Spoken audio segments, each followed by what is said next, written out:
Time and time again.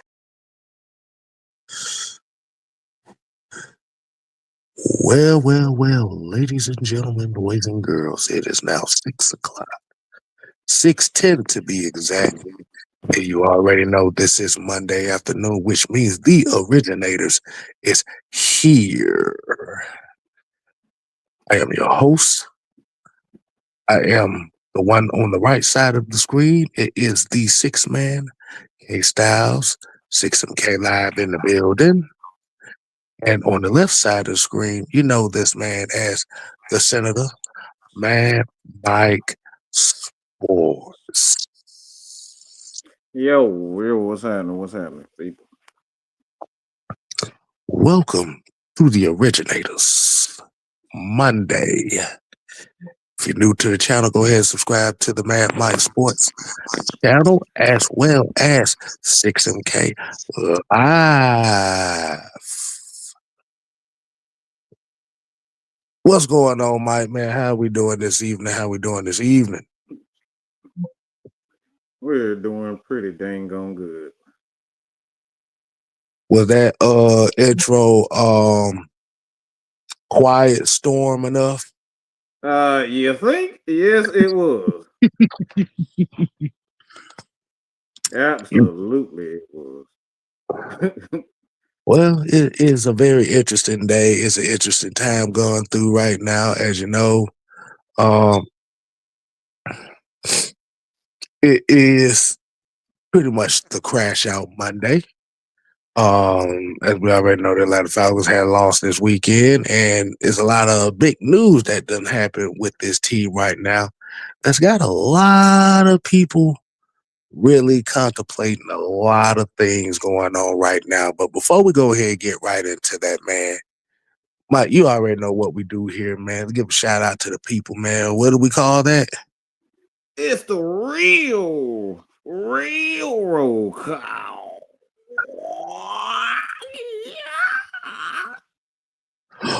Feng Shui.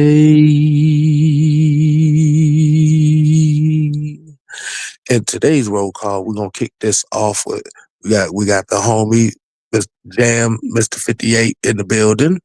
We have Austin, Georgia Bully Dog. We got BTC Pleb. We got D. Coleman in the building. Terry Lloyd. We got William Amy. Maurice Martin. We got Jay Diaz. Xavier Littman. We got Keith 50. We got Sonia.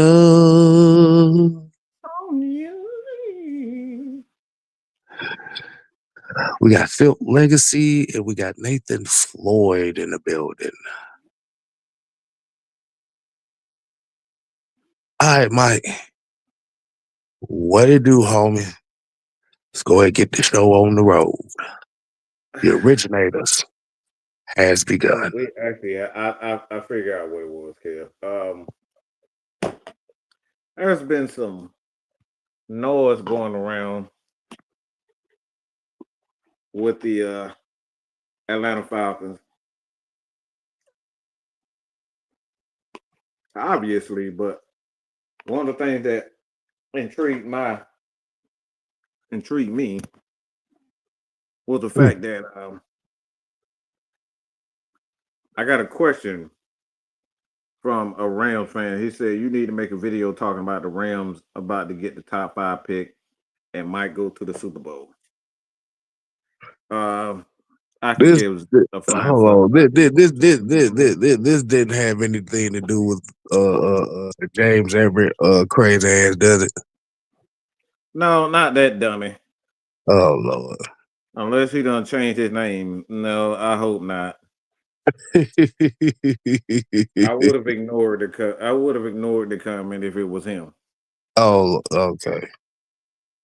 Okay. So pretty much what the question that you want to ask is, and this is, and I think I know where you're going with this, because this is kind of like a thing that we've seen the last couple weeks, where a lot of the Falcon faithful are looking at this 2026 first round pick that was traded to the Rams which a lot of people knows, which was part of the deal to get James Pierce Jr. in here Yes. in 2025, as well as the deal also involved Xavier Watts as well. So let's not forget that part. Mm-hmm.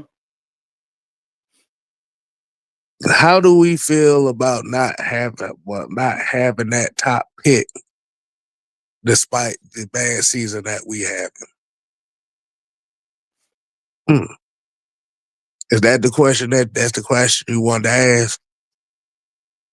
Yeah, I mean, um, the thing is with this, is that you have the pick. I mean, you got 2 first rounders. You got Jalen Walker. You got Xavier Watts, and you have another first round pick. We trade up for the services of James Pierce Jr. And the Mm-hmm. question is whether or not, like, you guys think this was a fix. I mean, I won't say a fix, but this is one of the situations where do you believe the Falcons got fleeced on this deal? And there's a lot of people that think just because it's and I know why they're saying it. There's only one reason why they're saying that is because um they want to be able to draft in the first round in the top 5 every year. It don't matter if you're good or Mm. bad. Like everybody just want to be able to get that first So so 5 picks of the draft. so what you're saying is that first round pick is nothing more than a Chanel bag. That's it. That's it. Mm. That's it. That's the way I see it. I I don't think the first round pick even matters as much as people may think it. Because the thing is, when you have players and you have a pretty good team, and you have a pretty good nucleus of players, how how important is that? Because the thing is, you can look at one, you can look at it one way. You can look at a guy like Kyle Pitts. You can look at a guy like Michael Penix. You can look at a Bijan Robinson. You can look at Jamar Chase and whatnot. And the thing is, too, it's like the value of that pick is really in the eye of the beholder. That's the Mm. way I see it. Because I was telling you earlier about today, Mr. Spit in somebody's face, Jamar Chase. It's like he putting up good numbers, but are those good numbers help translate to wins? Mm. But I do have a question, and I know we got about 94 people in here right now. So this question, I have a question for you, Mike, and I Mm-hmm. got a question for the people. Even with that said pick, let's do the devil advocate and say, okay, yeah, we do have that pick. Who in this draft do you believe like that? What's the player? What is that? Who is that player that is like, okay, I must have that y'all believe that's in the top 10 this year? Yeah.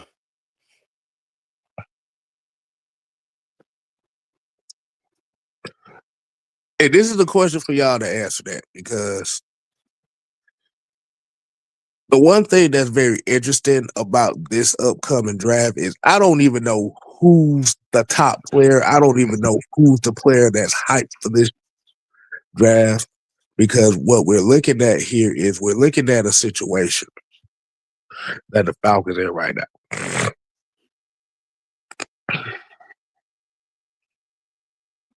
You have a quarterback, you have a wide receiver, you have a running back,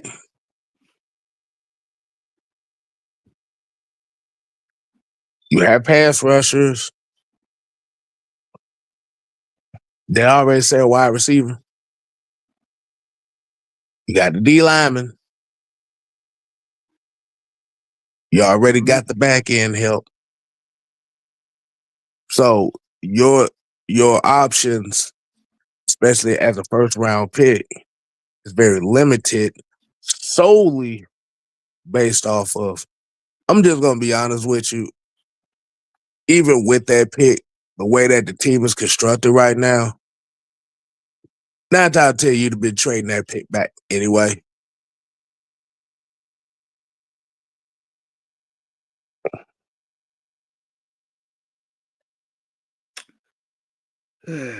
Because the thing about it is when I look at this 2020, see, it's one thing when we look at a draft class, you say, oh man, that's the guy right there. Like I said, those guys right there are standouts. But the 2026 draft class is such a mystery that Georgia fans ain't even talking about Georgia players like that in the upcoming draft. That should tell you a lot more than what you realize. Mm-hmm.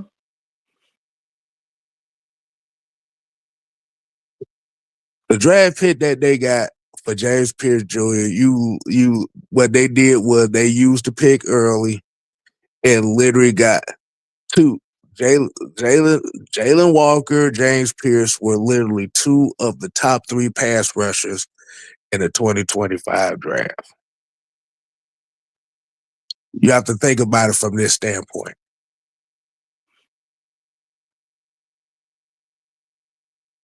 Ebiketie was such a hit and miss right there that they had to take that chance.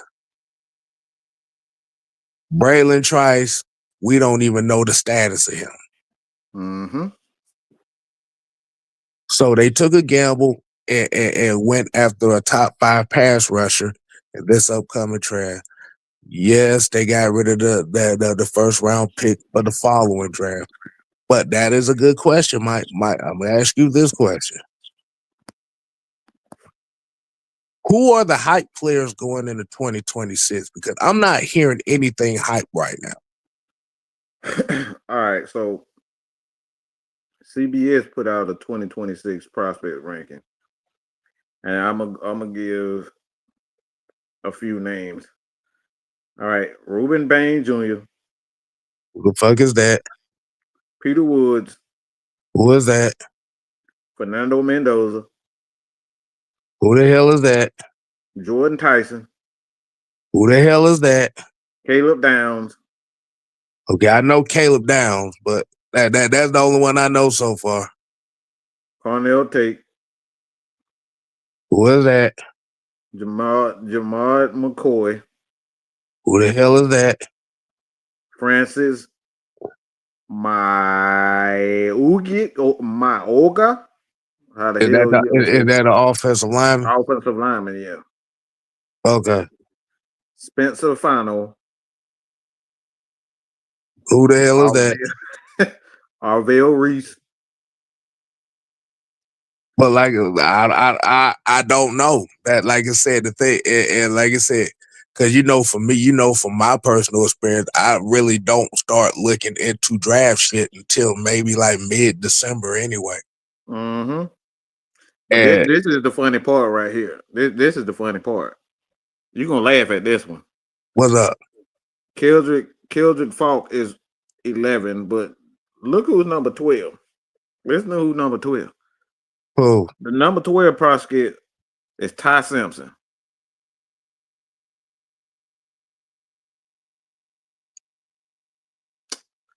Yeah. Okay. Yep. Yeah. Yep. Ty Simpson. But the quarterback, motherfucker, not Homer Simpson's long lost cousin. No. Yeah. But like I said, what I'm saying here, like I said, for me, like I said, I would say from my personal experience, like I said, I don't pay attention really to prospects until about mid-December. Mm-hmm. But the thing is, when you're hearing like the national hype about a lot of players and stuff like that, and this is coming from a lot of football fans, a lot of times you would hear about these names right around, mid-October, like, oh, this guy's this guy. Oh, this guy's this guy. Oh, this guy must be had stuff like that. And like I said, and you don't really hear like that. Like I said, I know Caleb Downs. I know who that is. Mm-hmm. But as far as for the average football fan that may not watch college football, they not looking at it like, oh, who the hell? Like, oh, this guy sounds like somebody that's got to be. Because everybody is trained to look at the hype name guys coming in. See, like I said, if we look at the 2025 draft, that's why as me as a content creator and as Mike as a content creator, the draft prospects don't come until about mid-December anyway, because that's when you start looking at all this other stuff and you start being able to pay attention to singularity type players. Because like you said, when it comes to college football, and I know for me, most of the time I'm paying attention to Georgia Tech anyway. Most of the time. I mean, I'm gonna know quite a few players that's in there, like I said, but the only hype names that you really know, that I really know, like you said, it's the Jeremiah Smith stuff, Ryan Williams type of guy. Well, Lenore Sellers was supposed to have been the Heisman hopeful, but South Carolina ain't worth shit. I know Zachariah Branch. I know about him. But like you said, I just want to ask everybody the question that's watching here. Who is the hype? Who are the hype guys that everybody is looking into the draft and say, oh, I must have them for the Falcons, especially for the Falcons side of things? Yeah, I think that's the thing, and I want to give a shout out to Mel Ram because he's the one who left the question Okay. About the draft, and that this is why I wanted to talk about it, because I just think it's a win-win for. This is one of those rare deals where it works out for both sides. Like right now, you got the Rams; they had the potential to add another weapon to that damn offense. They could get one of the best wide receivers in the draft, because obviously you got rid of Cooper Kupp. I mean, you got rid of his money. I know you still have a lot of weapons on that offense, but like you can get another one to go with that before you decide. All right, is it time for Matthew Stafford to hang it up?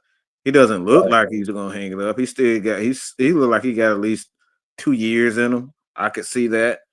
And then you look at the defense side of the ball, they can add guys to the secondary. Because I think at some point in time, the money for Miss Thing gonna come off the books for them for trading him. And then you look at I mean, I wouldn't necessarily say that the offensive lineman is off the board for the Rams either. You can always add another offensive lineman. So you look at the Falcons aspect of things, like the Falcons got James Pierce Jr. and Jalen Walker.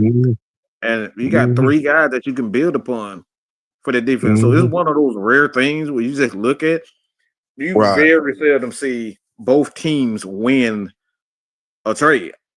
And I think they work out for both teams, where the Rams and the Falcons, they win. I mean, you look at it from this standpoint here. Let's say the Falcons end up with a record to where the Rams do get a top 5, top 7 pick. Let's put this scenario in together. Let's say the Falcons did have that top 7 pick. What position is a position of need at that position right now for the Falcons? I will only say tackle, offensive tackle. That's the only position. And what offensive tackle that's in college football right now is worthy of that pick? For one, the only one I see even in the top 10 is the one from Miami.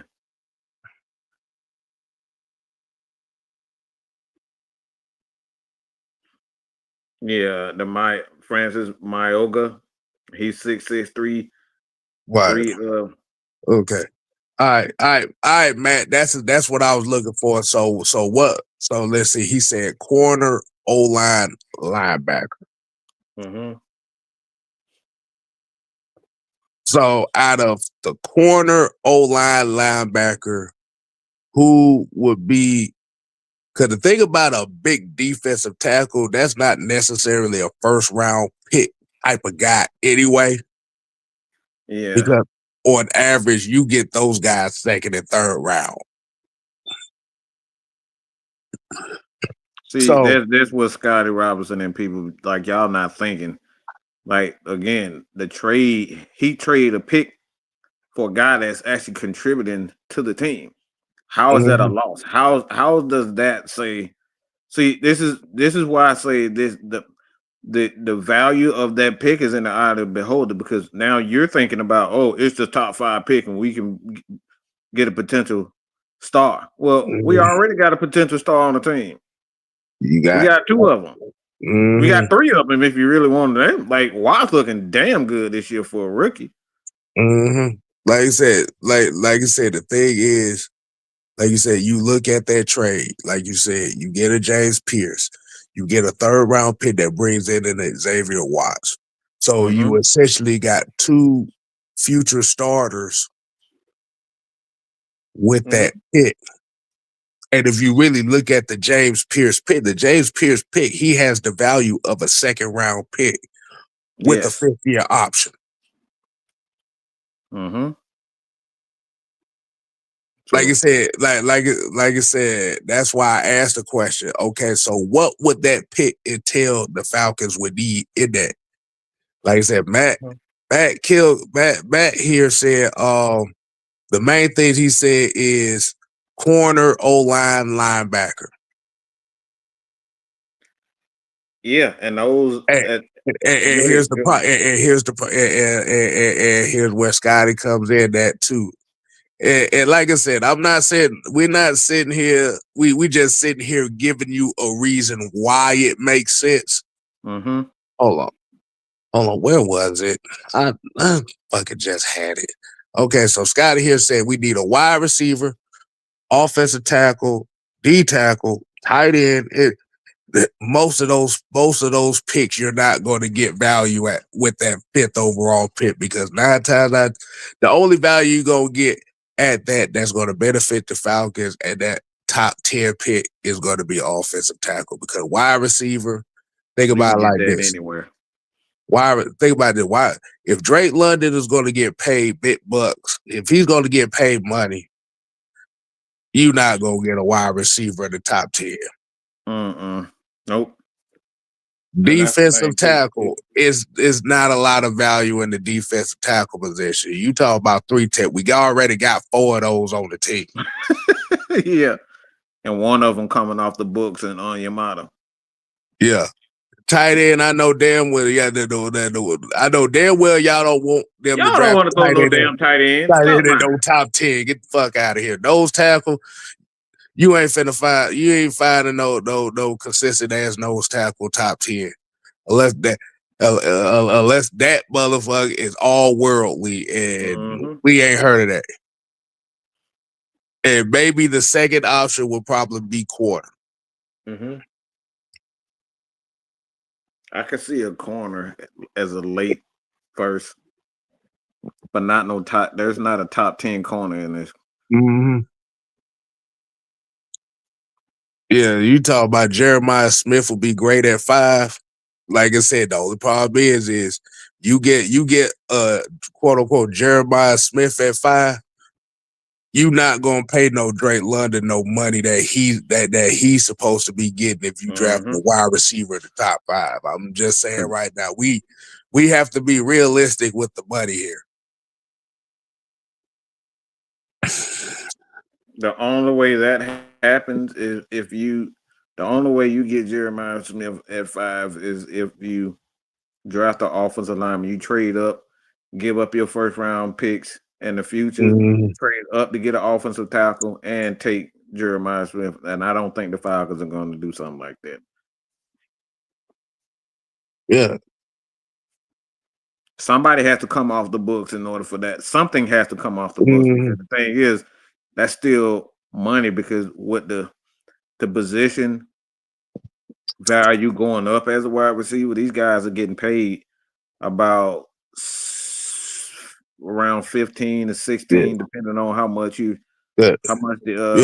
your stats are. So it's 15 to 16 million. It's Mhm. 15 about $16 million Nah, for a nah, top wide receiver. right. Cause you looking at the market for the wide receiver position right now. If you looking at the market for the wide receiver position, you not drafting a wide receiver top 5 when you got to pay Drake. Look, we got to look at all aspects.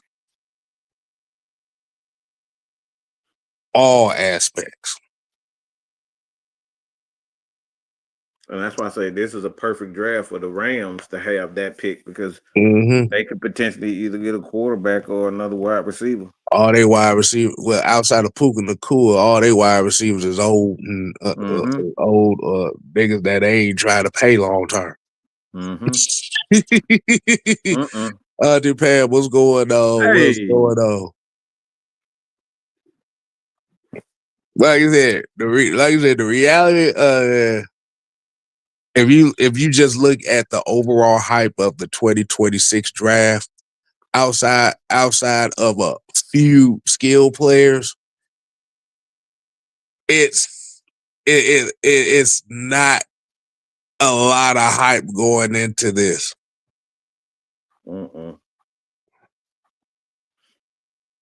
But it's not even a guarantee the Rams gonna keep that top 5 pick anyway. Because they got one more year. They got one more year with Bergeron. 26. You got to figure out if you're gonna sign him long term. Mm-hmm. And Noozle to go with it. Mm-hmm. You got a lot of questions. You got a lot of questions on this team right now. And the reason why we went with this question, and like you said, definitely shout out to the person that sent you the question, Mike, is because this actually sets up for what the whole topic of today's show is going to be. Southside said, but let's say we win a couple more games, then hold on, let me see. What was it? Wait a minute. How the hell did this? Okay, Southside said, let's just say we win only a couple more games. That our second round pick is basically like a first round pick.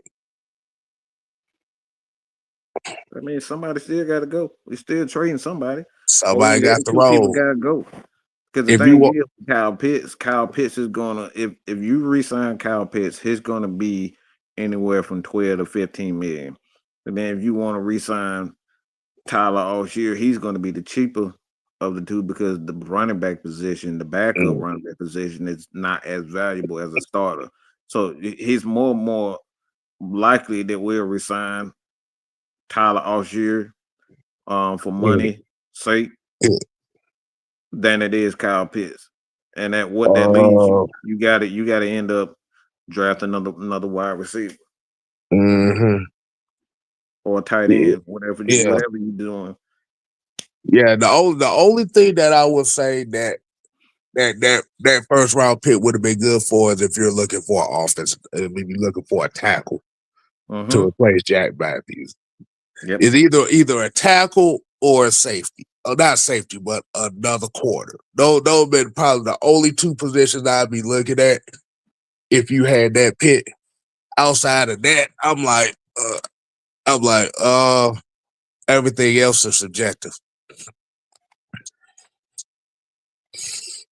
Andrew G, what's going on? Corey Gears.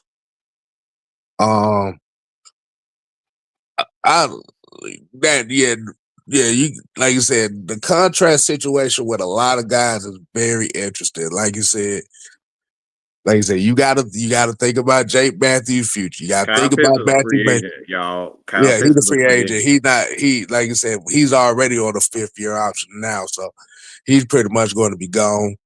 Mm-hmm. Like you said, you need another center. That's a position of need right there. You definitely need a linebacker. Is there a linebacker that's worth of the first round? I don't damn know. Mm-hmm.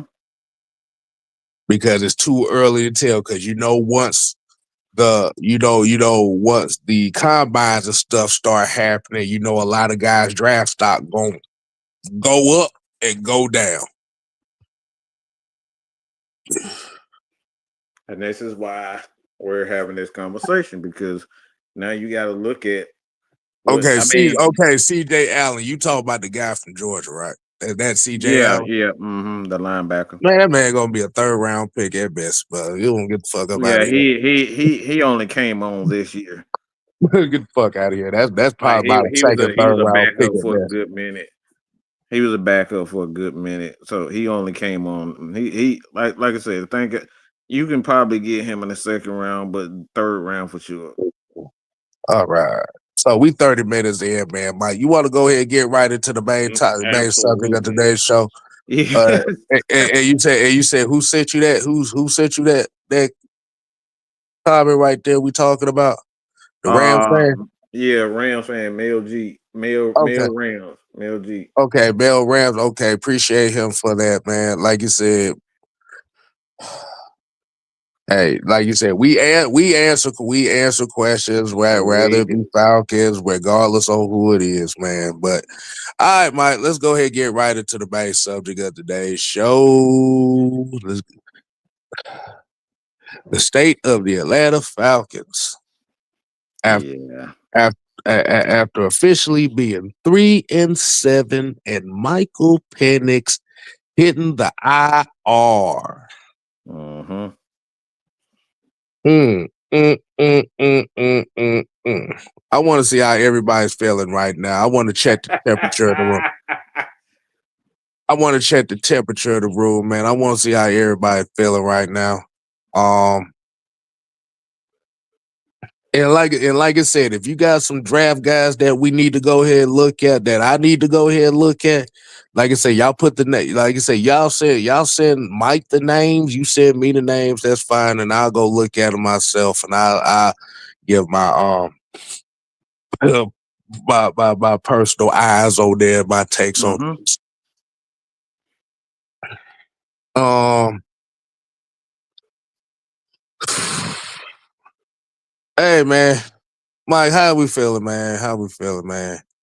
Like you say, it's a lot of it's a lot of bad news that's been going around. I think with the Falcons being 3-7, it's pretty much a wrap in a lot of people's eyes.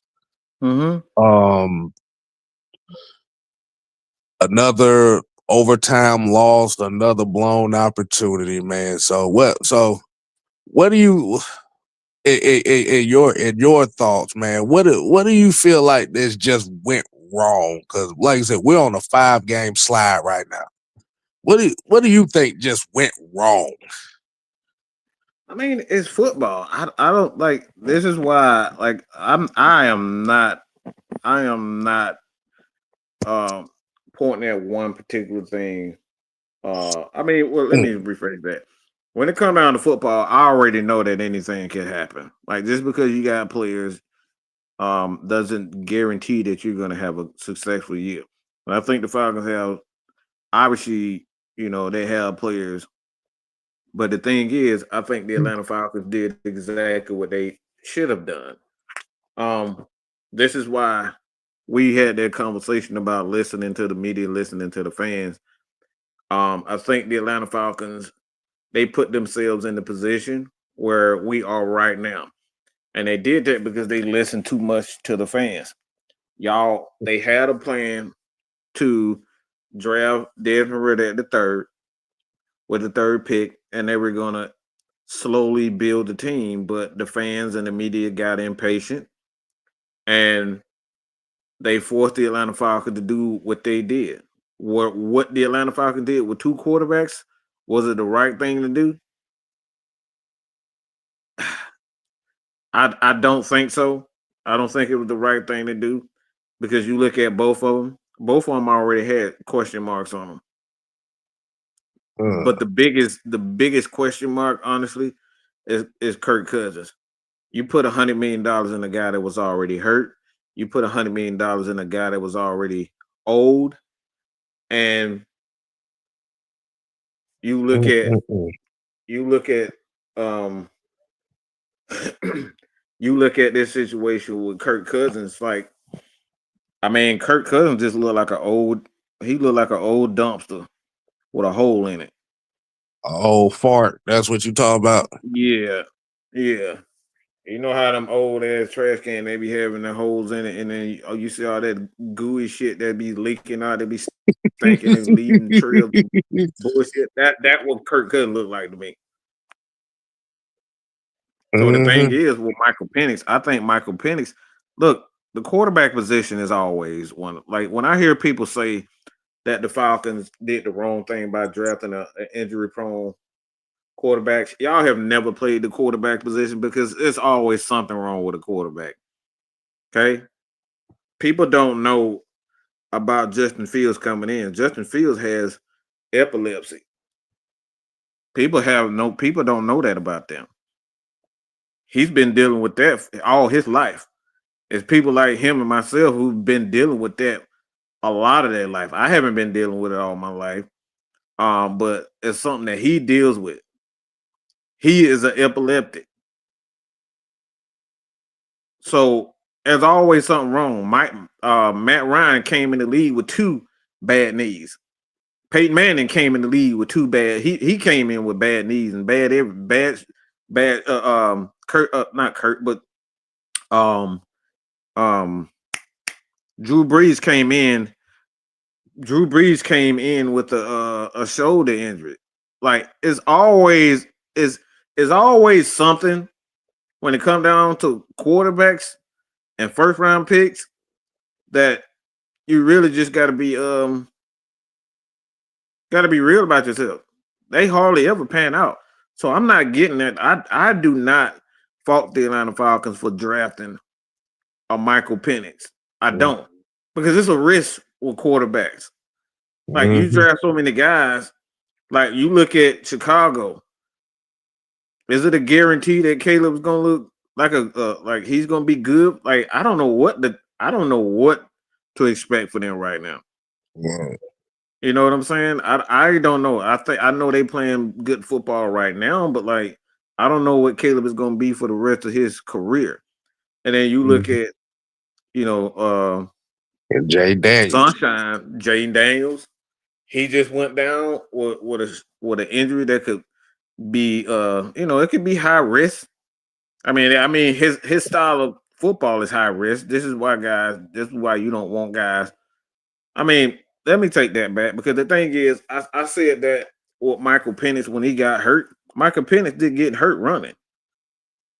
Michael Penix got hurt standing in the pocket. So it's a risk with the quarterback position. There's no guarantee that these guys are going to be good. We can go down the list like you said, Beasley. Like you got guys like Anthony Richardson. Like, good God Almighty, what he looked like. But Anthony Richardson already came in the league. He came in the league as a project anyway. He just had the upside, and he had the upside and the tools that brought a lot of people that wanted to get a guy like him. Like you said, Jackson Dart. He had some question marks coming in, and the question marks was, could he even play worth a damn? But like you said, this is why getting the quarterback position is a very risky thing because your chances on hitting on the quarterback is less than 20%. Let's just keep Christy, lay the bird out there. What's going on, Christy? Right. What's going on, Christy? Don, what's happening, man? What's happening? My head hurt.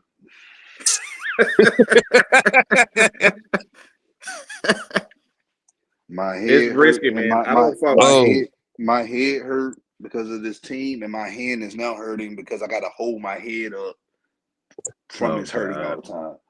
oh, Lord, Lord. But yeah. LT, what's going on, man? What's going on, people? No, man. Nah, we sitting here.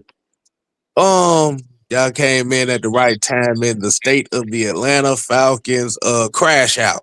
The Mm-hmm. Boy, they crashing out. crash out is on epic proportions right now. Honestly, I find it very, very hilarious, but I also find it disappointing at the same time. Um, Let me just say it like this, and I want to get y'all takes on this. And Mike just said it as far as with the plan on what they had with the Kirk Cousins and Michael Penix thing. The Kirk Cousins Michael Penix plan was a result of them overcompensating the fact that they didn't want to go down the Marcus Mariota, Taylor Heineke, Desmond Ritter route again. So they overcompensated. Yeah. Mm-hmm. I think that was the wrong thing to do. I don't blame him for the Michael Penix, but the Kirk Cousins deal should have never been done. Mm-hmm. Yeah.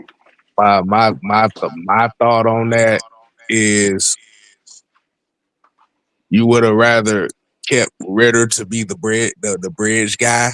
It'll cost you about $176 million less Mm-hmm. than what you paid for.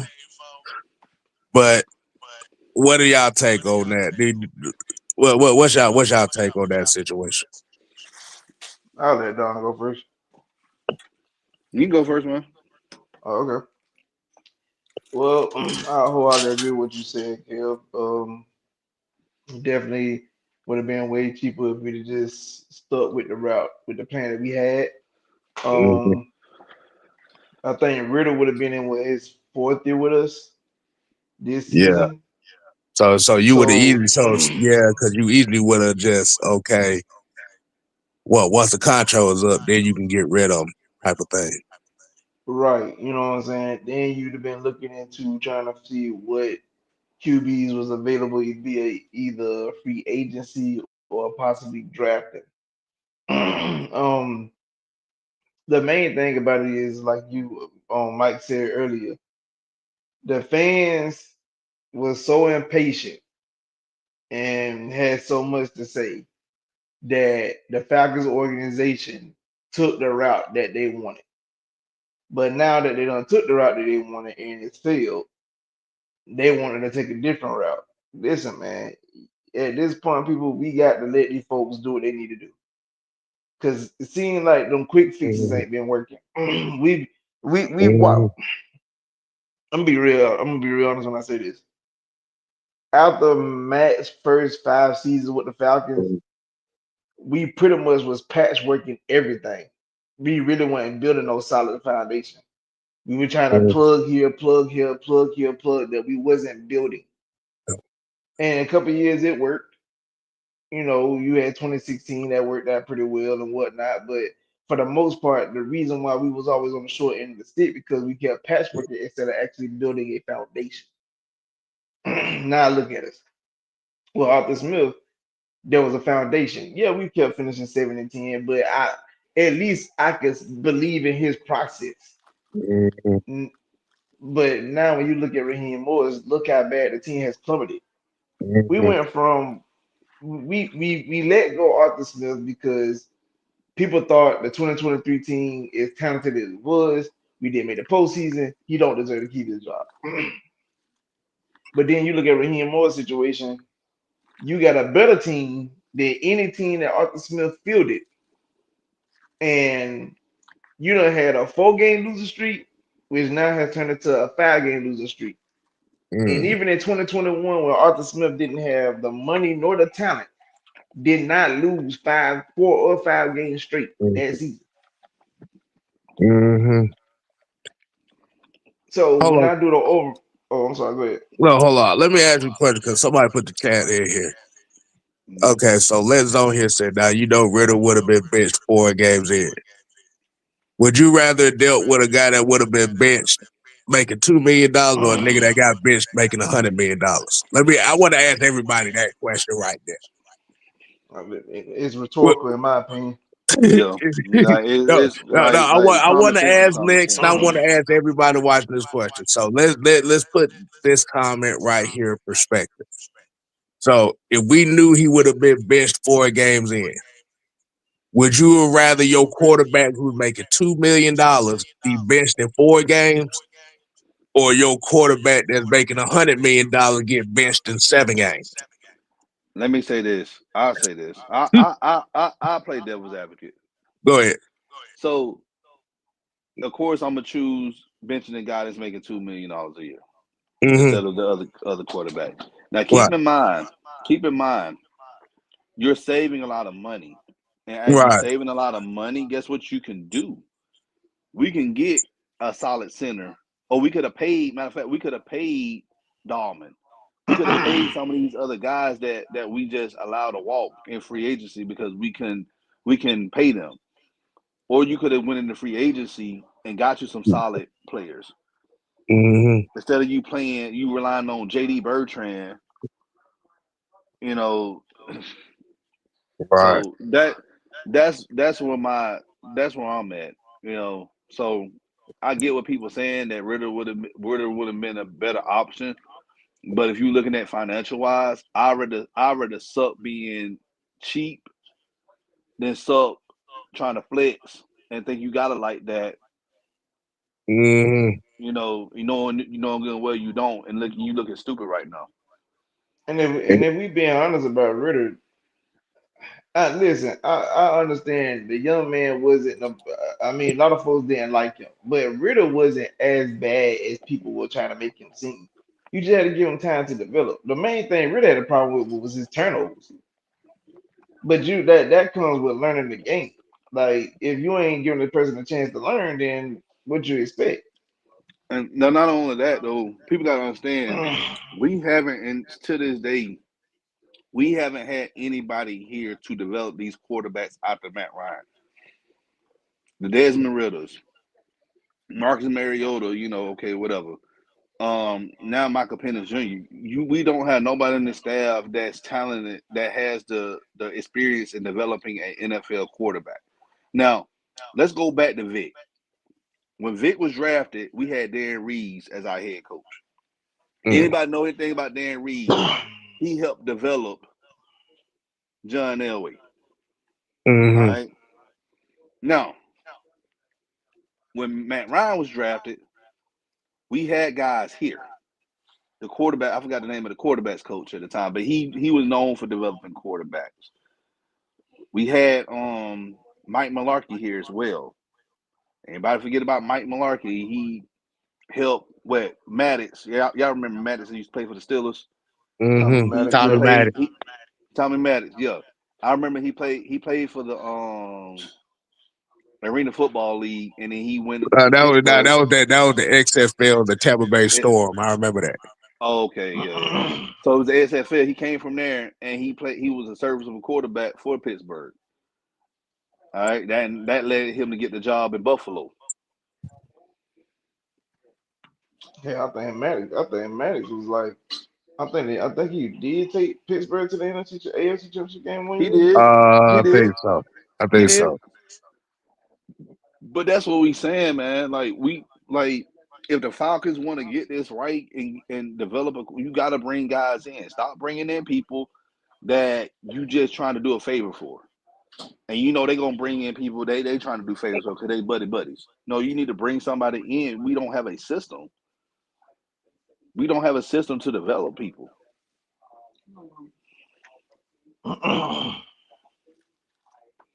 So I have a thought process of what all this is, and I'm looking at it is the Atlanta Falcons the Atlanta Falcons fans, the Atlanta city of Atlanta, right now are this is the sense of instant gratification, validation, and symbolism right now. And this is the state of what the Falcons are in right now. When you look at the the Ritter situation put a bad taste in a lot of people in the franchise's mouth. That what they went with a preventive measure to make sure it didn't happen again. So this is why they double dipped on Kirk Cousins and Michael Penix in the same year. They at the end of the day, the Falcons didn't trust themselves with the ability to develop a quarterback and be patient. Right, One, right. if you trust yourself as an organization, if you trust your guys, you would have never paid Kirk Cousins. They didn't trust it, and I think Mm-hmm. the familiarity with the Raheem actually was one of the worst things they could have done because they believed that he had a connection to somebody that would have did. And like I said, the thing with Kirk Cousins, he had already shown you that he wasn't reliable with his injury. Period. Point blank. You Mm-hmm. can't make those moves for guys that are unreliable and they have a lot of question marks. And like I said, the biggest thing with this Kirk Cousins situation did it allowed, like Dunn said, the Drew Dalmans, the Grady Jarrett, like Grady Jarrett still on his team with the price with his numbers going down a little bit, would have been one of the productive player to go along with the Anya models, the Zach Harrisons. Like he would have been another piece on that puzzle, but because you brought him in for that $100 million, you accelerated the process. Now you don't have Drew Dalman, you don't have another a veteran guy, and Grady snaps would have went down. I'm not saying he would have still been playing the same. I'm just saying his snaps would have went down, but he would have been another one of those guys with experience. And the thing you look at this team, I mean, we don't look no better defensively stopping the run without Grady Jarrett. That right there is the crazy part about it.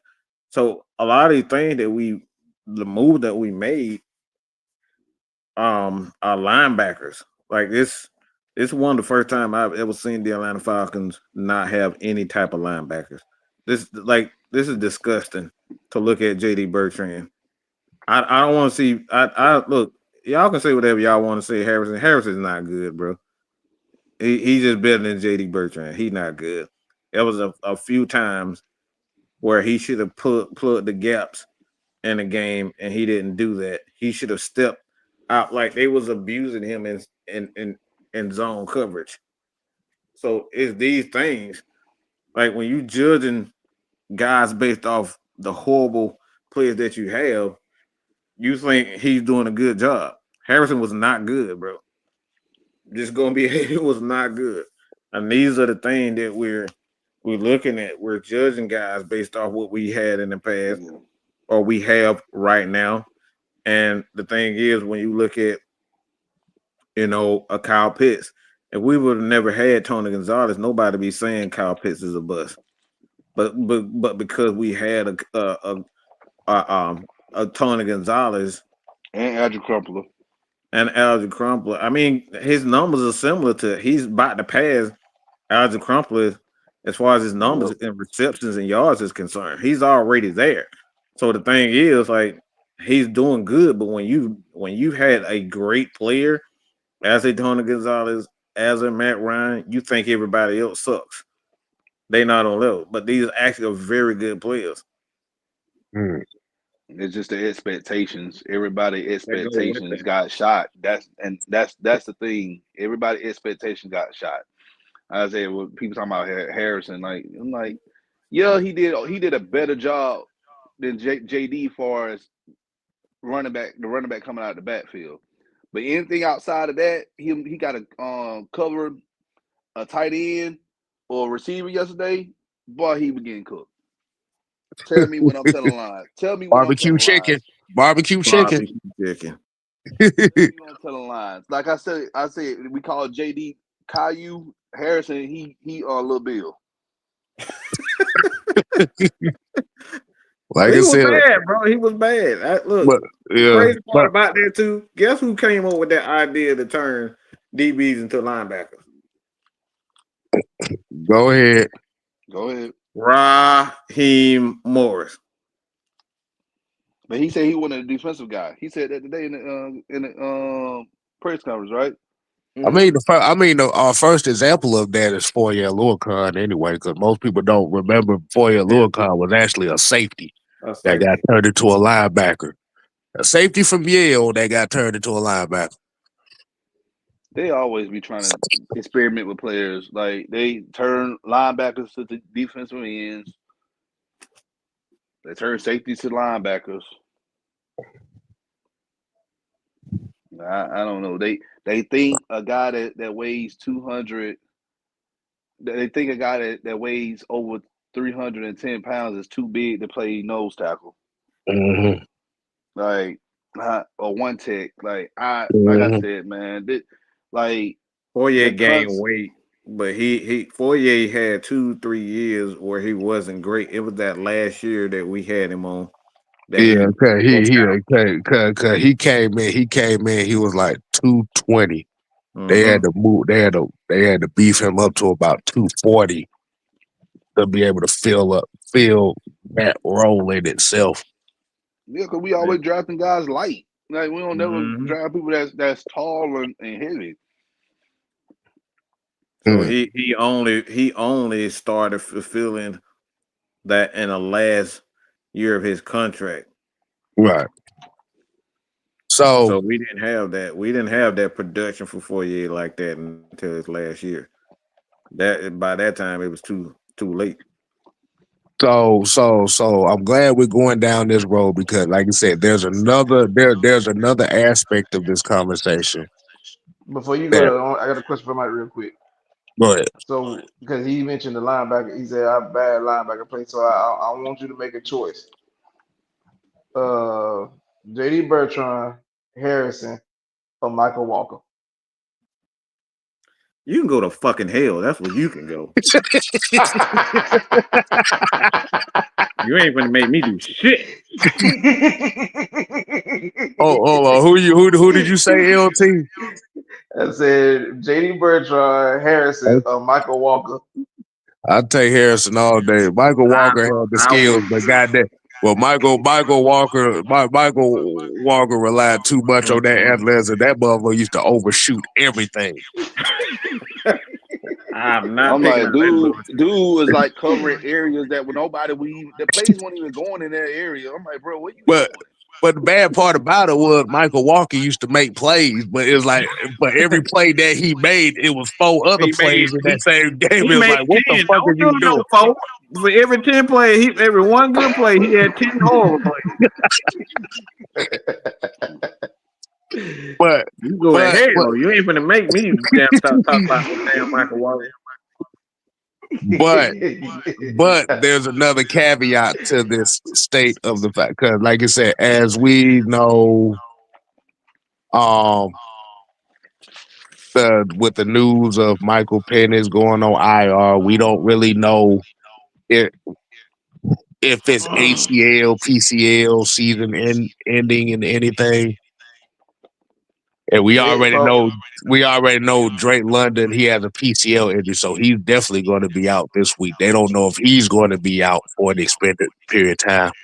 So let's look at this standpoint of Michael Penix and this injury being a lot worse. The worst case scenario, which is a possible torn ACL. Oh, Lord. Now, remember, this is year 2.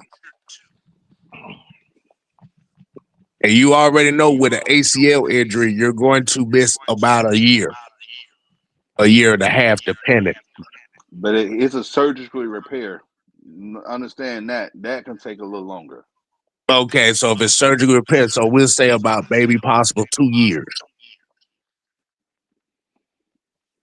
Unless he just got the ability of an Adrian Peterson. Do the Atlanta Falcons have to make a decision on if they want to take a chance on waiting on Penix or looking for the next guy? I'm gonna be honest with you. If it's bad, if it's worse than we think, he's not starting week 1 in 2026. He's just not. And Oh, the problem, if it's worse than we think, we ain't seeing them in 2026. Period. exactly.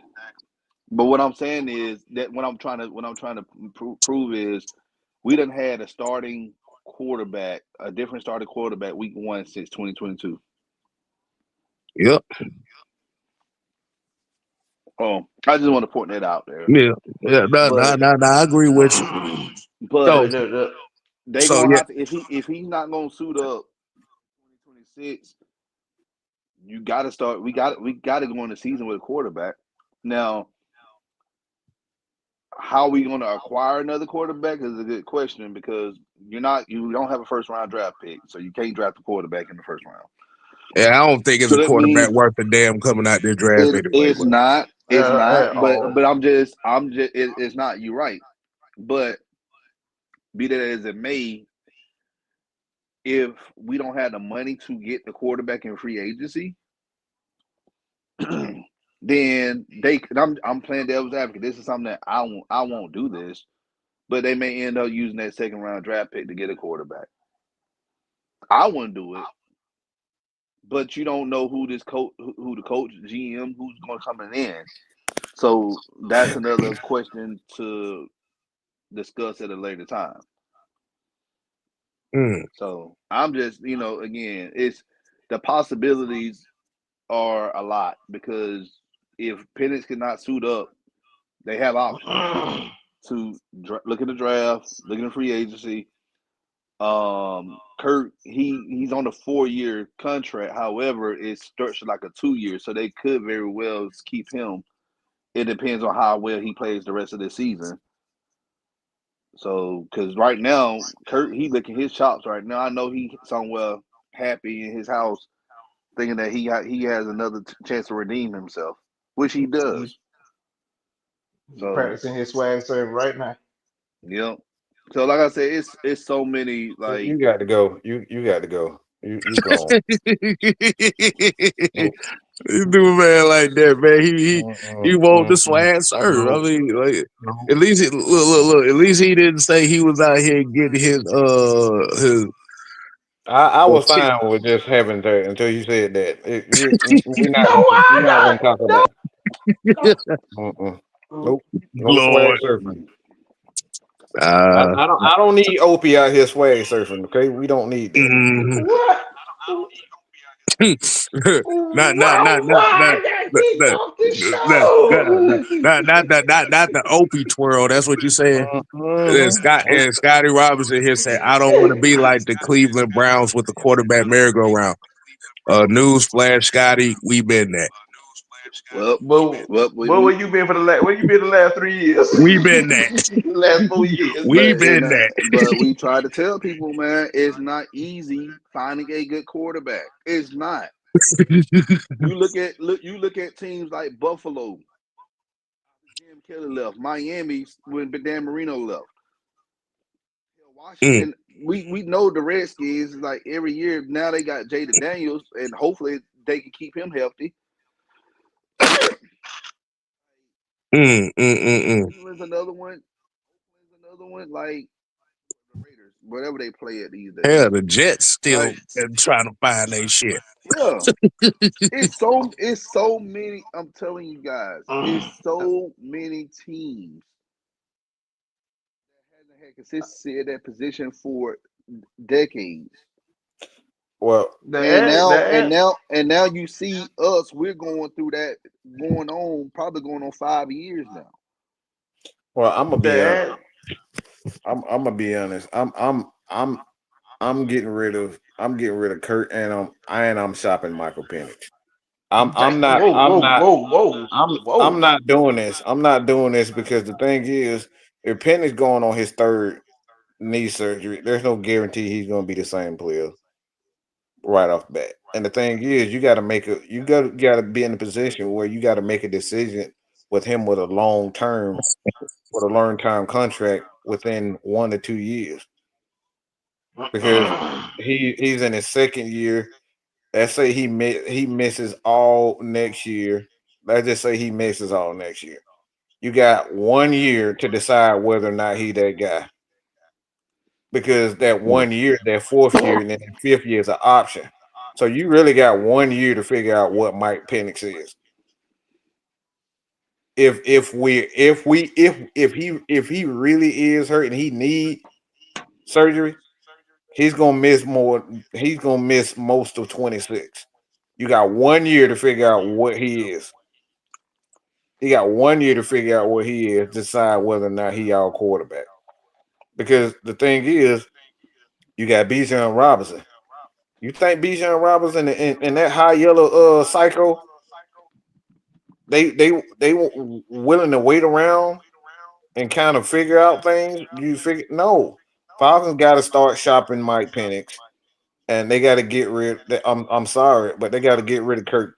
They got to get rid of Kurt because you got some other things too. You got Darnell Mooney, Kate Nellis, David Onyemata, Jesse Bates, and figure out what his contract is going to be because he's due for another contract. AJ Terrell money goes up because we signed him to extension. I think his extension picks up next year. You got to find a linebacker. You got to find a potential. I mean, you got to potentially re-sign Matthew Bergeron, whose contract is up after this year. You got to find a potential center. Let's say find a if replacement for Jake Matthews, you got Caleb McGear is going into his last year of his deal also.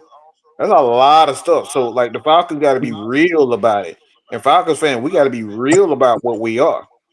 This is not a good thing for Michael Penix. Injury is the worst thing that could have happened to us right now.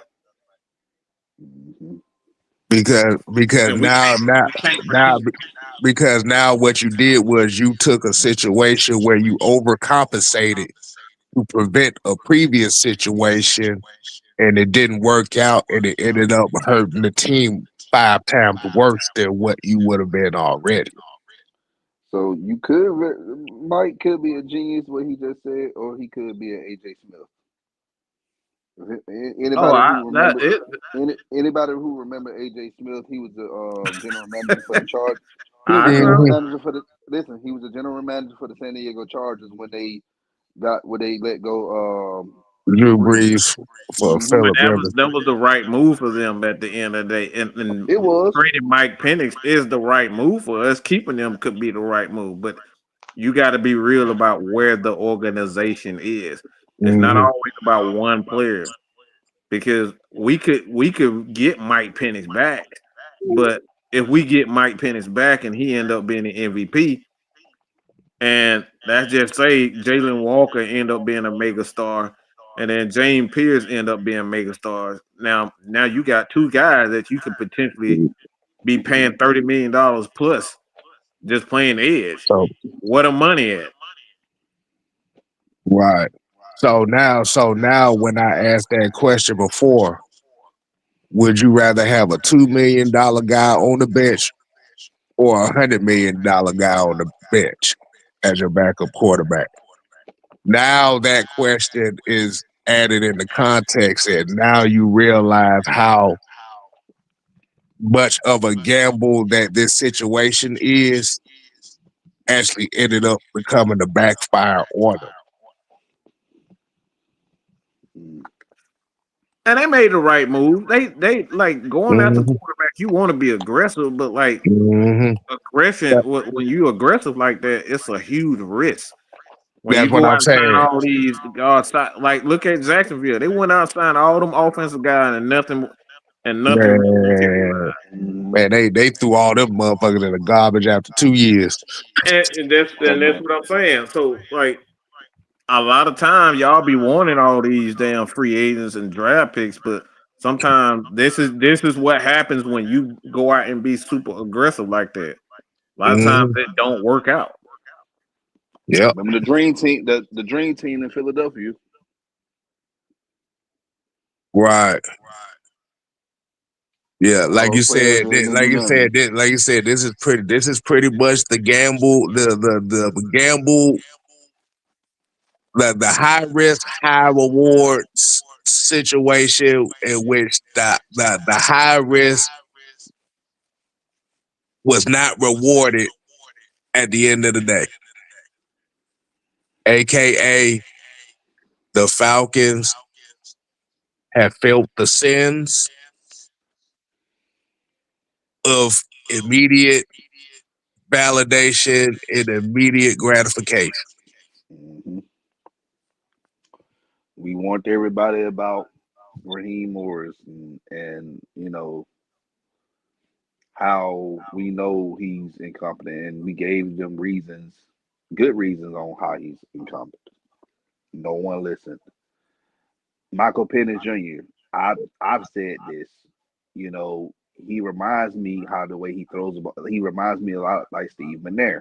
However, can he stay healthy? If he can stay healthy and develop in the NFL, he'll be one hell of a quarterback.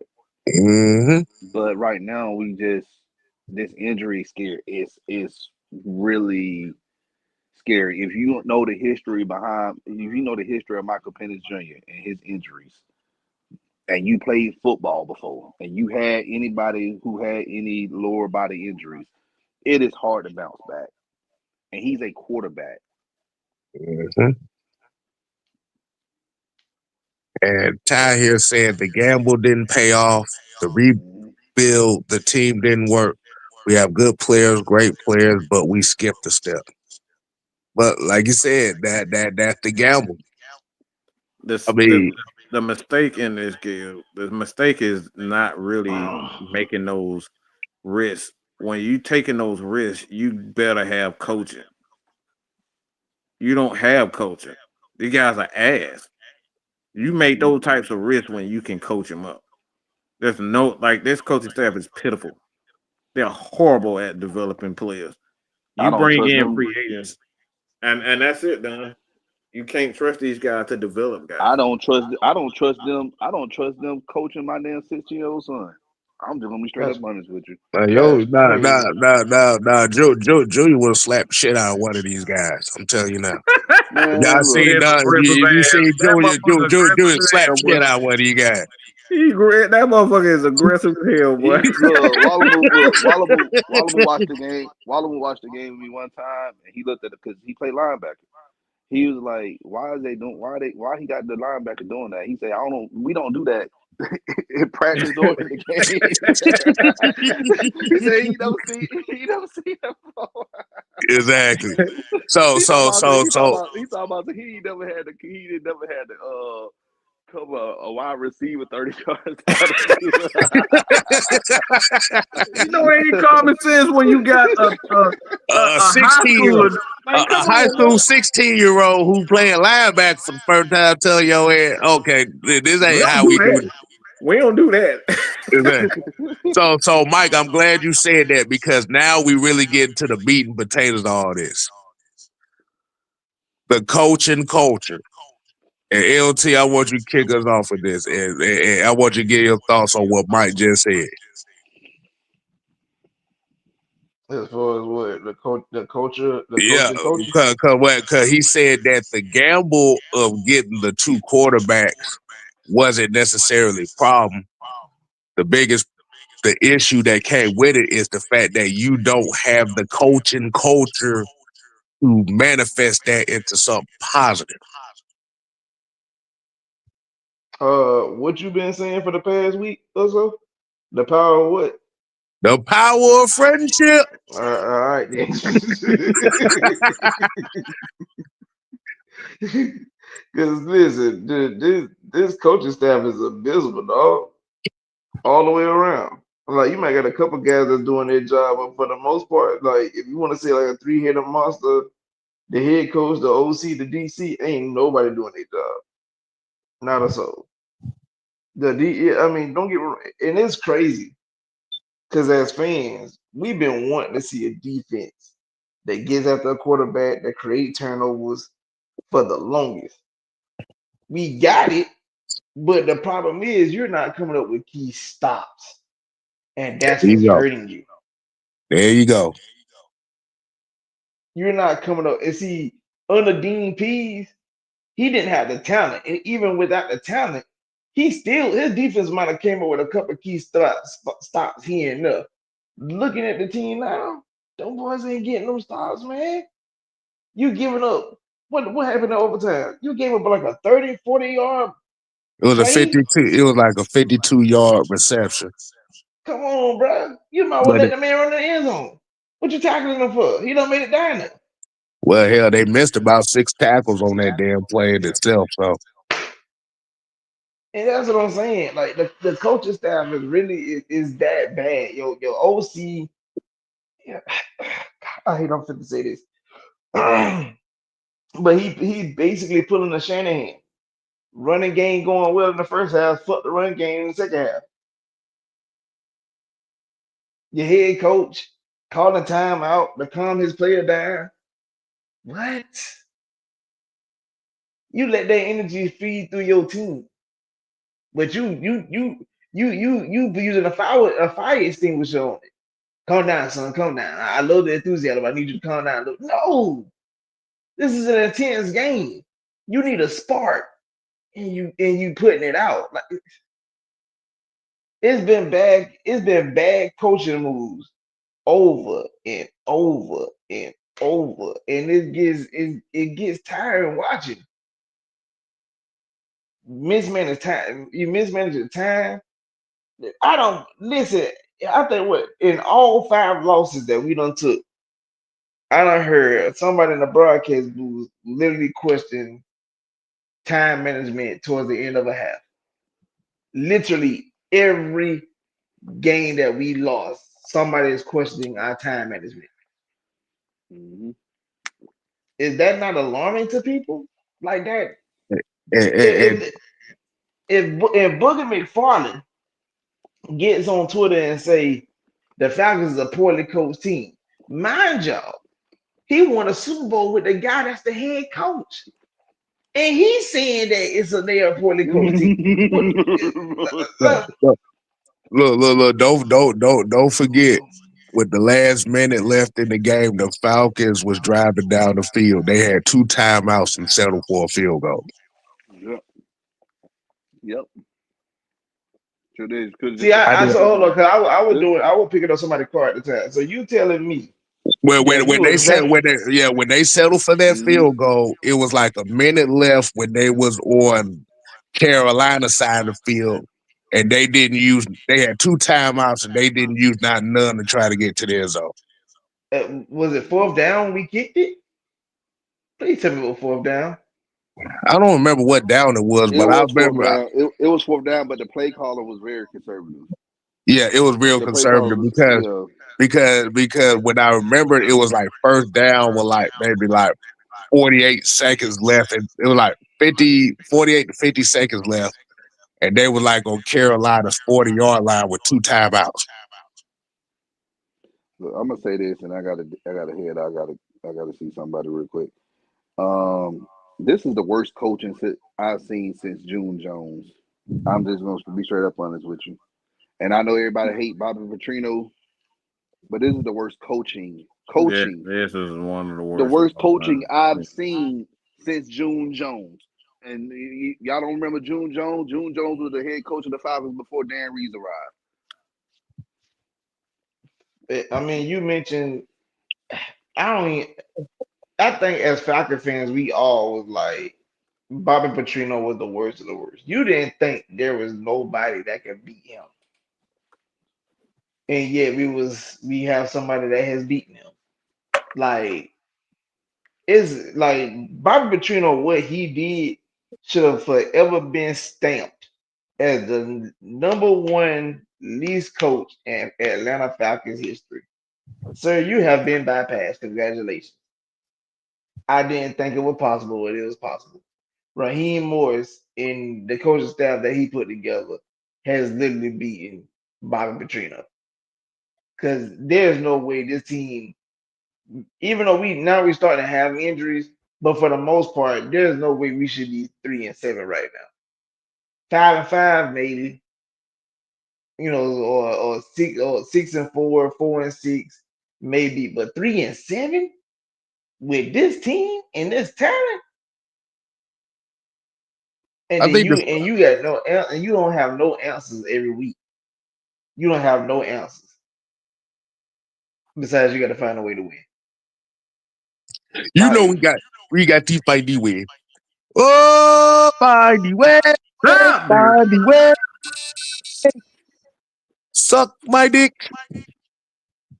Oh hell no! Oh hell no! Oh hell no! Your ass got to go.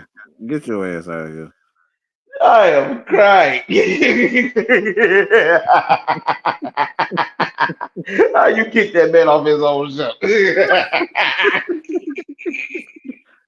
It's his damn show. Find the way. We gotta find the way. Fuck you! Fuck you! Fuck you! I'm a bitch. I told you, man. I'm calling that nigga. Man, Raheem Morris is now the Ugandan Knuckles, nigga. That's what he is. Every time I keep hearing that shit, I'm thinking of Ugandan Knuckles. We got the Ebola. Oh, do you want to hear the Ebola? Do you know the way? Fuck, man. What the fuck? Oh hell no! Now I'm for the be the reporter right now. So Raheem, what ways can you figure out for to help the Falcons next week in the win in the matchup against the Saints? You know we have to find the way. We have to find the power of the Ebola. I wish you could have. Yeah, I really do wish. But Raheem, they started Tyler Saul. How can you find a way to, contain him in this next matchup? The Ebola will help us find the way. What the fuck? Oh my god. Well, what can you do with Kirk Cousins as the starter this week? How can he help this? We gotta find the way. We're gonna find the way.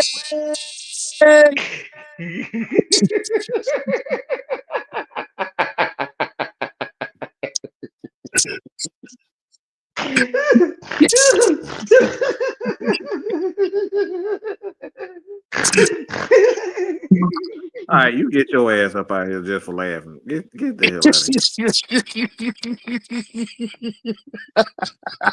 here. So giggling ass out. That shit ain't got it. That motherfucker been saying that shit all goddamn day. We must use the power of the Ebola. Oh God. We must find the way. Oh God. Oh God. And I'm gonna tell you, he messed you up, Mike, because I'm a neurodivergent. So you hear me ready to yell that out. Play him. Oh, I'm gonna just block your ass. I ain't gonna fuck around. I'm blocking. Blocking number. I'm gonna block you on Facebook. I'm gonna block you on Twitter. I'm gonna block your ass. I'm a neurodivergent, so Kim just gave me another word. Find way. Samuel, why are you here, sir? Daylight come and me one go home. All right, we got to go, y'all. We got to fucking go. We got to fucking go. You see, Mike, it's the power of the Ebola. So Sam, It's the power of the Ebola. Sam, are you done with the casserole joke, sir? All right, you got to go now. I ain't got time for talking about no. Bring Amelis back. casseroles and fucking Ebola. I ain't got time for this bullshit. Bring your medicine back, please. Oh my lord.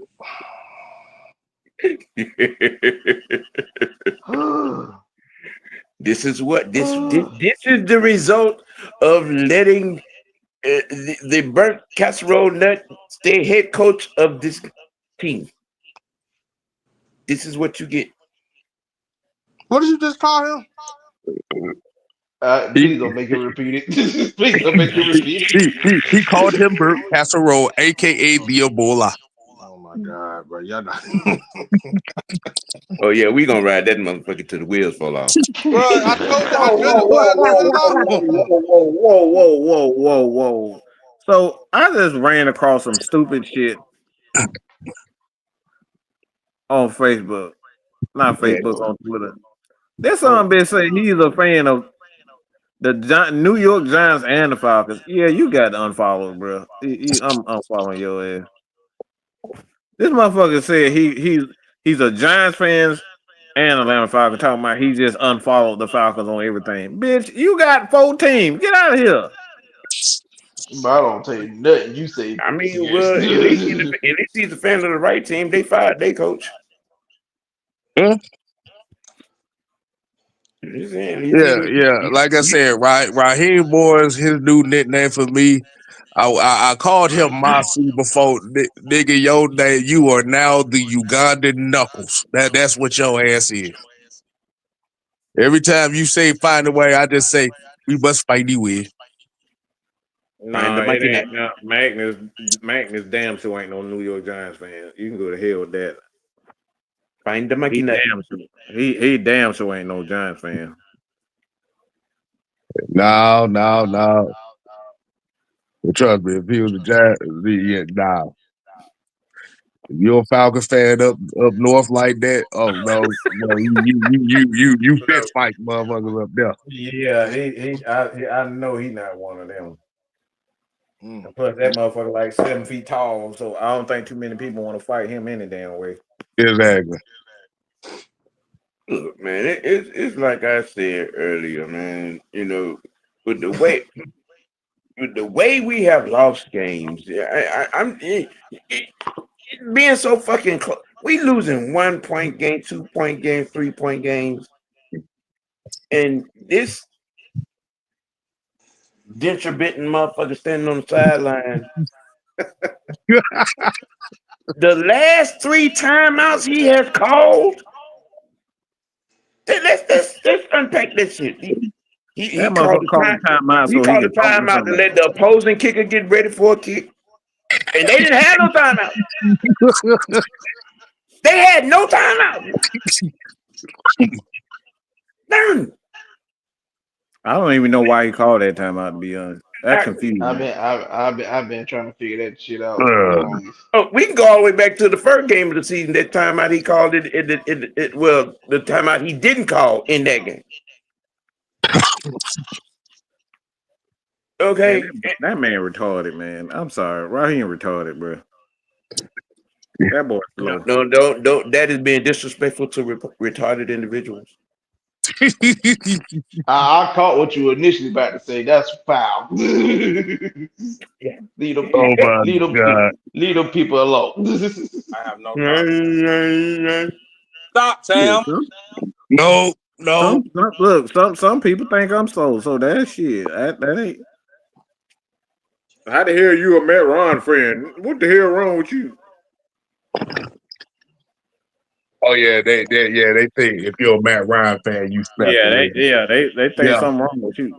Yeah, we done heard that. How being a Matt Ryan fan makes you Bruh. special? That is, So Yeah, wait a minute. Wait a minute now. Literally saying something If wrong. you're a fan of a future first ballot Hall of Famer who has all the accolades, all of them, Rookie of the Year, Offensive Player of the Year, MVP, several All Pros, and he's top 10 in all major statistical categories as a quarterback. But if you're on the darker side of that pendulum, you're a genius. You know football. Just saying. This is the mindset of Black Atlanta. This is the reason why they real reason why they have a problem with Michael Penix, because Michael Penix ain't Michael Vick enough. From your mouth to God's ears. That's the real issue people have with Penix. It's not about injuries. It's not about the problem is that Penix ain't Michael Vick enough for people, and that's why they really want to get rid of him. It's a problem if you actually plan the position of quarterback. But if you're a gimmick, they love you. And that's the conversation people really don't want to have. Nope. Because it's the obvious conversation, and they don't want to be put in the forefront of it. Nope. Because they have Ebola and they want to find a way. Oh my goodness. Ebola Dinas. Ebola Dinas. Yes. Yes. It's y'all these doggone African voices, dog. Man, you don't tell me you don't remember that shit. Boy, that shit. Yeah, I do. I do remember it. That's why I'm laughing.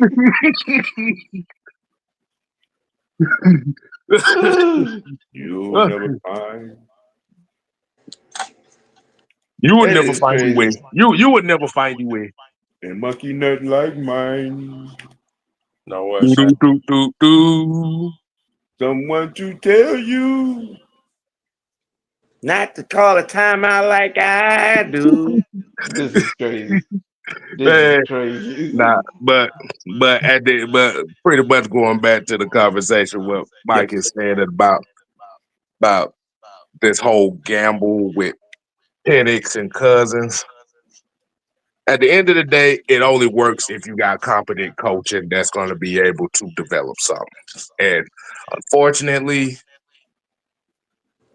what people are realizing is the power of friendship, the validation of being loved, pizza parties, unicorns, and ballerina tutus ain't winning football games.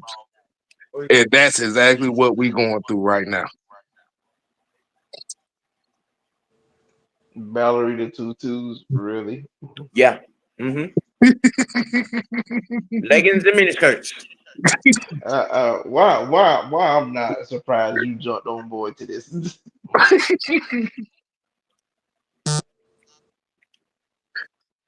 I am not surprised, sir, but I get it. I mean, at the end of the day, it is an unfortunate situation, and even though we all in this wonderful group of ours have said this from the very beginning, nobody didn't want to listen, and now you're looking at all the same people who wanted Raheem as the head coach and wanted his support. You know, y'all not supporting him, y'all not being a fan or whatever the case may be.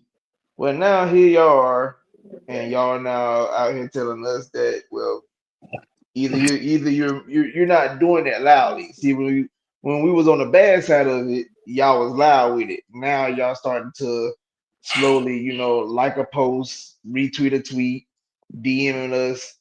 Hey man, yeah man, y'all were right from the beginning. No, when the I way want you to know was where the Black Lives Matter folk is. That's what I want. I want to know where you motherfuckers at. Oh, them niggas disappeared. I know this mighty quiet on the picket front. y'all mighty motherfucking quiet. Where the support the black man talk at right now? Where that at? You ain't seen none of them motherfuckers this week. That's what I want to know. Y'all might have damn quiet. Where yet? I ain't seen E bitch ad today. at all. Don't go away to protect the program now. Bring you and your goddamn Black Lives Matter goddamn picket sign on out here. Talk that shit for his ass now. Where the support for that bitch right now? Where that regular shit at now?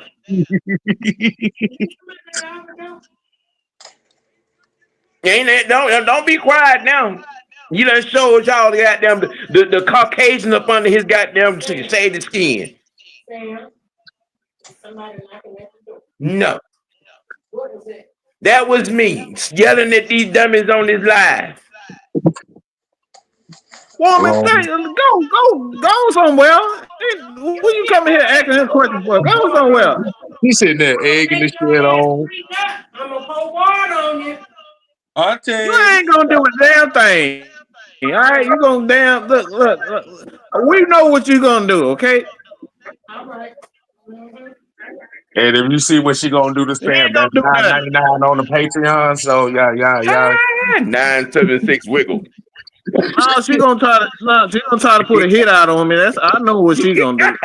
I'm gonna take that hit my damn. Look. You know, she flashed the shank on me last time I picked Sam up. So Damn heathen. You better make sure you bring my husband back home in one piece.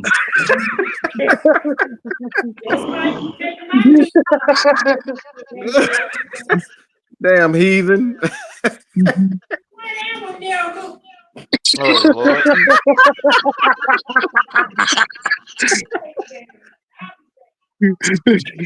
Oh man. Yeah, Like you said, we love. get about 10 minutes. She got to limp down the stairs.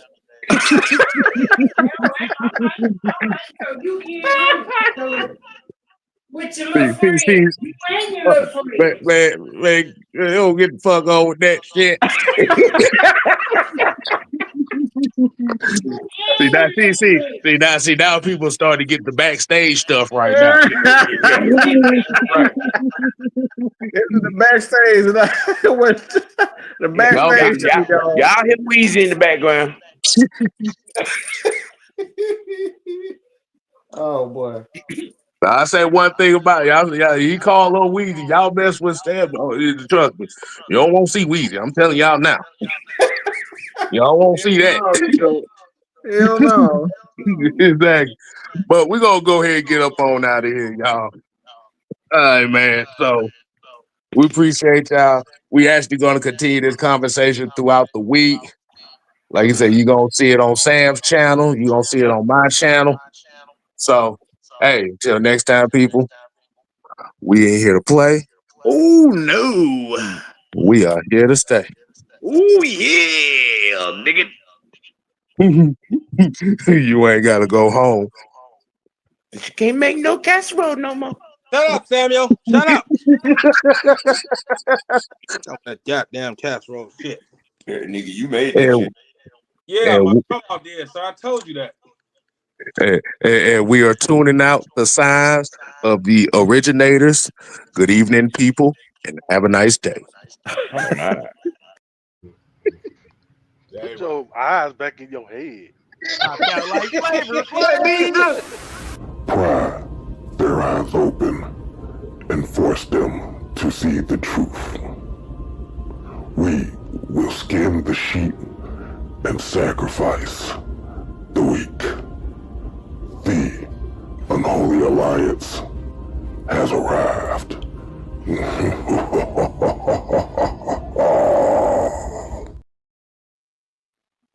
Oh, that was funny.